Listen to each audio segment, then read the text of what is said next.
സഖാവ് കുഞ്ഞാലി നിലമ്പൂരിൻ്റെ ആദ്യ MLA. പിന്നീട് വർഷങ്ങൾ നീണ്ടു നിന്ന ആര്യാടൻ മുഹമ്മദിൻ്റെ പ്രഭാവം. ആ ആര്യാടൻ പ്രഭാവത്തിനും മങ്ങലേൽപ്പിച്ചുകൊണ്ടാണ് PV അൻവർ എന്ന ഇടതു സ്വതന്ത്രൻ്റെ ഉദയം. സംഭവ ബഹുലമാണ് നിലമ്പൂരിൻ്റെ രാഷ്ട്രീയ ചരിത്രം. 1965 നിലവിൽ വന്ന മണ്ഡലത്തിൽ ആദ്യ വിജയം നേടിയത് CPM നേതാവ് K. കുഞ്ഞാലിയായിരുന്നു. എന്നാൽ അന്നൊരു പാർട്ടിക്കും ഭൂരിപക്ഷമില്ലാത്തതിനാൽ സഭ ചേർന്നില്ല. 1967 നടന്ന തിരഞ്ഞെടുപ്പിലും K. കുഞ്ഞാലി വിജയം ആവർത്തിച്ചു. നിലമ്പൂരിൻ്റെ ആദ്യ MLA K. കുഞ്ഞാലി.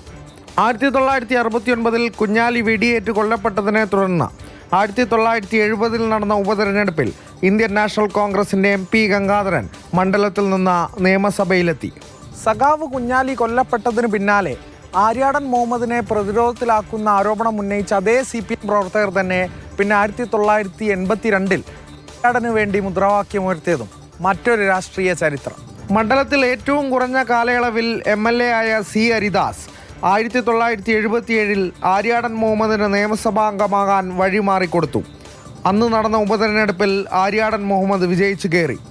1982 കോൺഗ്രസിൽ നിന്ന് ചേക്കേറി ഇടതു സ്വതന്ത്രനായ TK ഹംസ ആര്യാടനെ പരാജയപ്പെടുത്തി നിയമസഭയിലെത്തി. അടുത്ത തിരഞ്ഞെടുപ്പിൽ 3 പതിറ്റാണ്ടോളം നീണ്ട നിലമ്പൂരിലെ ആര്യാടൻ യുഗത്തിൻ്റെ തുടക്കമായിരുന്നു.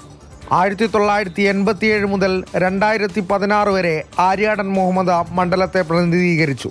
2016 ആര്യാടൻ്റെ പാരമ്പര്യം തുടരാനെത്തിയ മകൻ ആര്യാടൻ ഷൗക്കത്തിനെ പരാജയപ്പെടുത്തിക്കൊണ്ടാണ് PV അൻവർ എന്ന ഇടതു സ്വതന്ത്രൻ്റെ ഉദയം.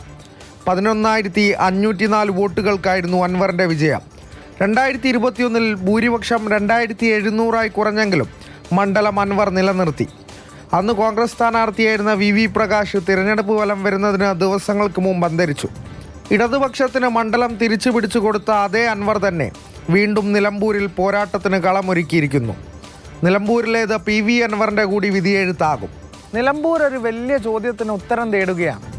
ഇടത് കോട്ടയായിരുന്ന പിന്നീട് ആര്യാടനിലൂടെ UDF തട്ടകമായ PV അൻവറിലൂടെ ഇടതുപക്ഷം തിരിച്ചു പിടിച്ച ആ നിലമ്പൂർ ഇനി ആർക്കൊപ്പമെന്ന ചോദ്യം. മാനം കാക്കാൻ ഇടതുപക്ഷവും പോരാട്ടത്തിനായി PV അൻവറും മണ്ഡലം തിരിച്ചു പിടിക്കാൻ UDF ഇറങ്ങുമ്പോൾ പ്രവചനങ്ങൾക്ക് അതീതമാണ്. വോട്ടർമാർ തന്നെ വിധിക്കട്ടെ. തേക്കോളം ദൃഢമായ രാഷ്ട്രീയം പറയുന്ന നിലമ്പൂരിൽ നിന്നും പ്രജോഷ് കുമാറിനൊപ്പം അരുൺ അമൃതനാഥ്, മാതൃഭൂമി ന്യൂസ്, മലപ്പുറം.